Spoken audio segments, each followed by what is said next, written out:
kita Bung Karno, Bung Hatta udah kasih syafaat. Hari ini Megawati memerintahkan beberapa tahun yang lalu ya, mungkin untuk kader-kadernya yang jadi kepala daerah supaya membuat patung Bung Karno di tiap kota. Di sini juga tahun kemarin berhubung Bu Nina kan PDI, bikinlah patung di situ di monumen Bung Karno. Tingginya berapa? 3 meter berapa? Di dekat bambu, monumen bambu di alun-alun. Waduh, saya bilang tuh, ini orang bukannya mau menjunjung orang tuanya, ini malah mencelakakan orang tuanya. Ya, dengan dibuatnya patung itu akan terisi oleh jin. Orang akan mengagumi apa? Nah itu bahayanya patung-patung itu. Ya, saya bilang hancurkan saja itu patung-patung secara batin ya, kebun. Waduh, jadi saya memerintahkan masa saya suruh hancurin. Ya, tujuannya biar masyarakat mengenang. Tapi mengenang itu bukan dengan cara bikin patung, itu sengsara yang dibikinkan patung. Patung Jenderal Sudirman, apa kasihan Jenderal Sudirman? Ya, tuh nanti belum yang membuatnya disuruh kasih ruh nanti di akhir. Nah akhirnya, waduh, ini tadi kan perjalanan belum disiksa nih Bung Karno. Oh, dapat patung. Tapi karena ada syafaat saya, patung ini memberatkan dia, tapi dia masih belum disiksa. Waduh, anaknya saja sudah tidak mau ya paham, ya membagi amalan supaya baik ke orang tuanya tuh malah bikin rusak. Jadi udah saya cabut syafaatnya. Begitu dicabut, apa yang terjadi itu direndam timah panas Bung Karno. Padahal tadinya belum direndam, sebelum dikasih syafaat belum direndam, tapi karena dengan adanya patung-patung ini memberatkannya dia, sehingga yang tadinya tidak direndam ini direndam timah panas. Ada yang nggak percaya? Coba, pahlawan ada berapa? Dahlan baiklah daripada nganggur, sama Edi. Itu Edi, pahlawan dari Pedokan Buder. Coba memang kalau pahlawan itu tidak bisa masuk alam barzah, ini saya kasih tahu ya. Pahlawan tidak bisa masuk alam barzah. Tapi saya dari segelintir orang, mungkin untuk zaman sekarang, cuman saya aja. Mungkin waktu-waktu sebelumnya nggak tahu apa Nabi apa bisa. Saya diizinkan masuk alam barzah. Tapi pahlawan, kalau rumah pasang CCTV, lihat di CCTV. Itu pahlawan. Jadi nggak masuk ke lokasi. Kalau saya masuk ke lokasi. Nah, lihat coba. Bung Karno ruhnya sekarang enak apa enggak keadaannya? Itu Bung Karno, terus terang aja saya pernah membersihkannya. Kenapa? Tongkatnya itu isinya naga, siluman naga itu tongkat itu. Saya juga keder. Ini pernah belajar tauhid, padahal menurut cerita pernah belajar tauhid Bung Karno itu. Tapi tongkatnya itu isinya siluman naga. Tuh, jadi akhirnya siluman pun udah saya kerjain. Siluman kan bukan jin ya, tadinya manusia. Itu yang di Jamblang sini Cirebon, patung naga itu isinya siluman naga. Mungkin yang di Pik-Pik juga, kalau patungnya naga, siluman naga di isinya itu.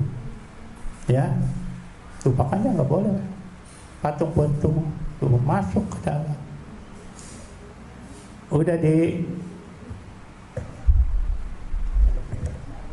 minum dulu ya jamaah, maaf jamaah enggak dikasih minum.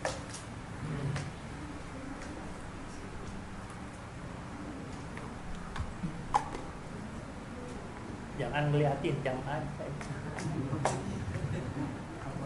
Saya kan baru setengah jam. Jadi mulai kan jam 9 kurang 4. baru setengah jam. Apa ini? Hah? Apa? Makasih. Makasih gimana orang ditarik syafaatnya? Jadi keadaannya gimana? Ya, sedang berdiri lah. Hah? Sedang tuh berdiri luntang lantung. Hah? Sedang berdiri luntang lantung. Luntang lantung keadaannya. Iya. Baju pada sobek. Ya enggak, ya masih tegak. Udah. Kotor lah. Tak ganti adik. Bajunya kotor. Awas kedengaran nggak ceramah saya tuh? Coba tadi rawang nggak? Dilihatkan kondisinya lagi susah Pak Haji, bajunya sobek-sobek, Terus kulitnya luka banyak, kayak seperti luka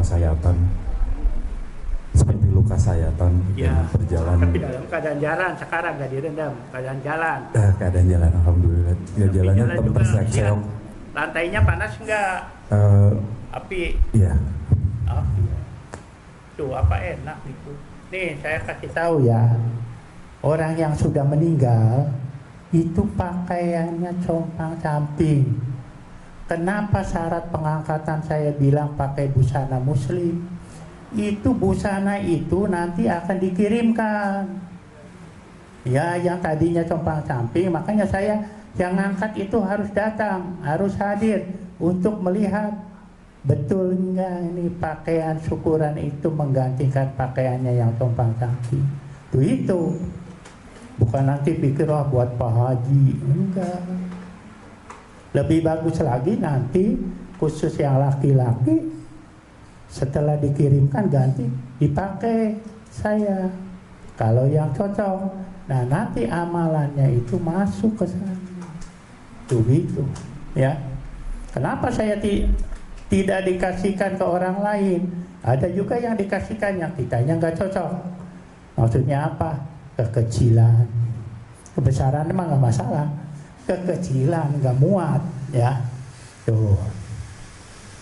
Atau warna yang mencolok, makanya nggak boleh warna merah, ungu, yang nggak disukai Rasul tuh kuning, ya.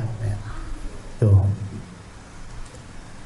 Nah, itu tadi ya. Nah, biasanya itu di sana itu keadaannya lapar ruh nih. Makanya syarat syukurannya itu syukuran makanan kesukaannya.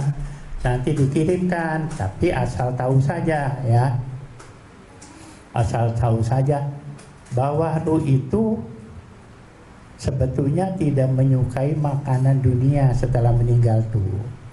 Saya pernah kirimin orang tua saya kan doyan masakan Padang. Kalau waktu saya muda saya yang disuruh, kalau di Bandung ke alun-alun beli masakan Padang di situ. Tapi setelah meninggal itu rasanya tidak enak. Masih mending juga saya kirim buah-buahan goib sama air jam-jam. Nah itu lezat sekali. Itu karena tadinya saya nggak tahu ya kesukaannya untuk nyenangin orang tua. Makanya ini cuma formalitas saja. Makanya nanti diganti buah, yang dikirim itu buah goib supaya dia menikmati jadi seger. Nantinya seger di sananya tuh. Minumnya juga air jam-jam ya. Saya sering kasih ke ruh itu buah-buahan goib, air jam-jam, nah gitu ya. Tunggu dulu, kasih kesempatan jamaah ada pertanyaan. Jadi kalau masalah tauhid ini jangan ditanyakan ke ustaz yang di luar pengajian tauhid. Atau kiai ini terkenal lah saya tanyain, saya sanksi ini. Itu jangan.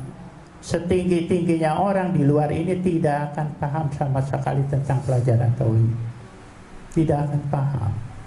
Nanti buntutnya dibilang sesat. Ini contohnya. Di Bandung ada pengajian ibu-ibu.